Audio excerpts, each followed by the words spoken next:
Hello my online family. आज एक कहानी सुनाता हूँ। हम में से बहुतों की ये कहानी हो सकती है। एक दिन मैं दुकान से जल्दी घर चला गया। आमतौर पर रात के 7 बजे के बाद मैं आता हूँ और उस दिन 6 बजे ही चला आया। सोचा था कि जाकर थोड़ी देर पत्नी से बातें करूंगा, फिर कहूंगा कि कहीं बाहर खाना खाने चलते हैं आज। बहुत साल पहले हम ऐसा ही करते थे।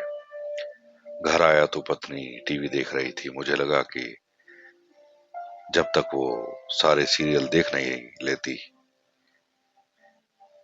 या देख रही है तो मैं कंप्यूटर पर कुछ देर मेल चेक कर लेता हूँ।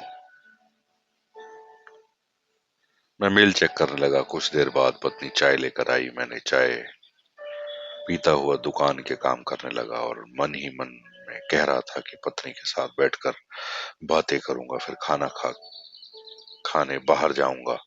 और 7 से 9 बज गए, पता ही नहीं चला। पत्नी ने वही टेबल पर खाना लगा दिया और मैं चुपचाप खाना खाने लगा। खाना खाते हुए मैंने कहा कि खाना खाकर हम लोग टहलने चलेंगे, आज गपशप करेंगे। पत्नी खुश हो गई। हम खाना खाते रहे। इस बीच मेरी पसंद का सीरियल आने लगा और मैं खाते खाते सीरियल में इतना डूब गया कि सीरियल देखते हुए सोफे पर ही सो गया था। और जब नींद खुली तो आधी रात हो चुकी थी। बहुत अफसोस हुआ मन में सोचकर कि घर भी आया, जल्दी आने का क्या फायदा। आज कुछ समय पत्नी के साथ बिताऊंगा, समय का सदुपयोग करूंगा। पर यहाँ तो शाम के आधी रात ही निकल गई थी। ऐसा ही होता है जिंदगी में। हम सोचते कुछ है, होता कुछ है। हम सोचते हैं कि एक दिन हम जी लेंगे पर कभी नहीं जीते। हम सोचते हैं कि एक दिन ये कर लेंगे पर वो नहीं कर पाते।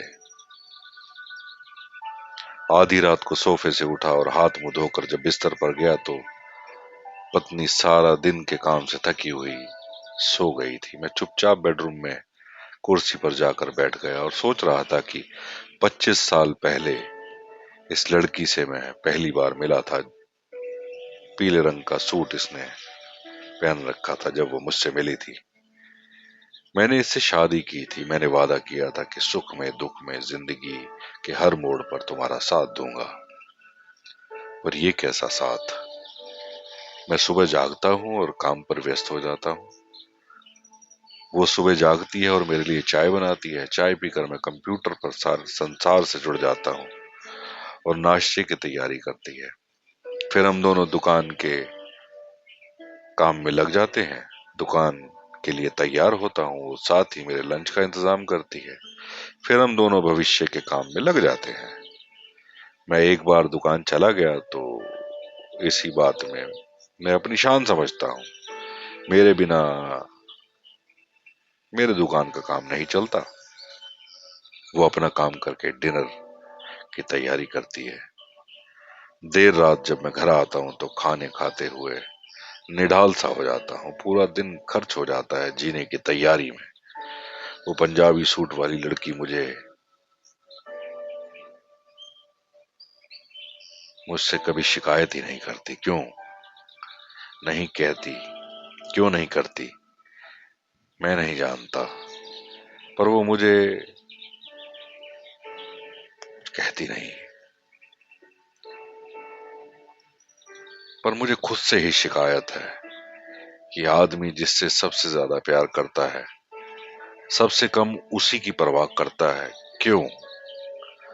कई दफा ऐसा लगता है कि हम खुद के लिए काम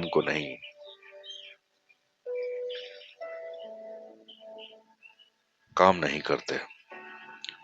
हम खुद के लिए काम नहीं करते, जिसे हम खुद पर होमवर्क करना कहते हैं। हम भी किसी अज्ञात भय से लड़ने के लिए काम करते हैं। हम जीने के पीछे जिंदगी बर्बाद कर देते हैं। कल से मैं सोच रहा हूं कि कौन सा दिन होगा जब हम जीना शुरू करेंगे।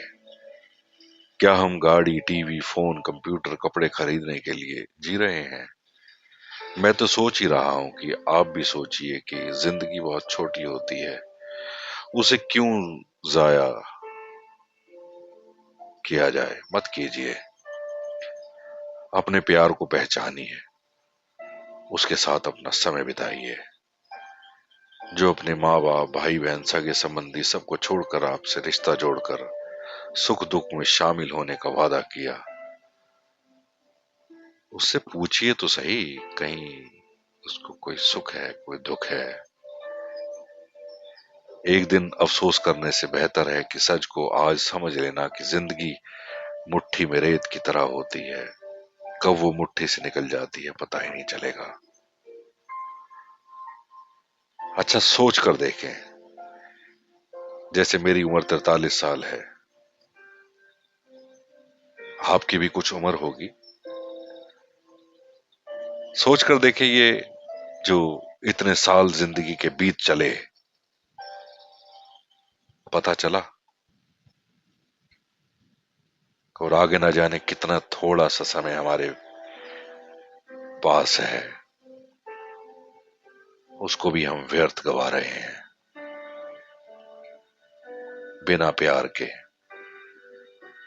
बिना एक दूसरे को खुश किए। बस इतना ही। Thank you for listening me.